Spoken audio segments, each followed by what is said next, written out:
Shalom. గలతీయులకు రాసిన పత్రిక 5వ అధ్యాయము 22-23 వచనములు. Galatians chapter 5 versus 22 and 23. అయితే ఆత్మఫలమేమనగా ప్రేమ, సంతోషము, సమాధానము, దీర్ఘశాంతము, దయాళుత్వము, మంచితనము, విశ్వాసము, సాత్వికము, ఆశానిగ్రహము. ఇట్టి వాటికి విరోధమైన నియమమేదియూ లేదు. But the fruit of the Spirit is love, joy, peace, forbearance, kindness, goodness, faithfulness, gentleness and self-control.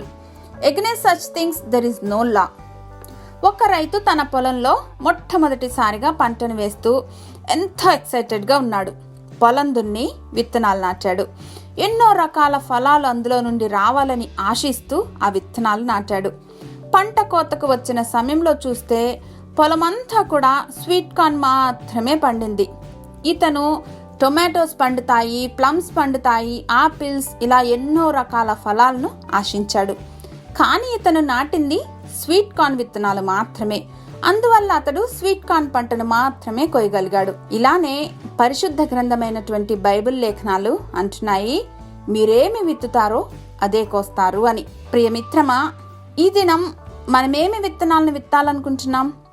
ఏ పంటను ఆ విత్తనాల ద్వారా ఆశిస్తూ ఉన్నాం? ఏ పంటను ఆశిస్తామో ఆ విత్తనాలే విత్తాలి సుమా.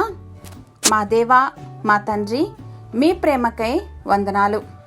ఏ విధమైన ఫలభరితమైన జీవితాలు ఉండాలని మీరు మమ్మను గూర్చి ఆశించారో ఆ ఫలము మా యందు ఉండులాగున మాకు కృపను అనుగ్రహించమని యేసు నామంలో ప్రార్థించి పొందుకొని మా ప్రియ పరలోకపు తండ్రి, ఆమెన్.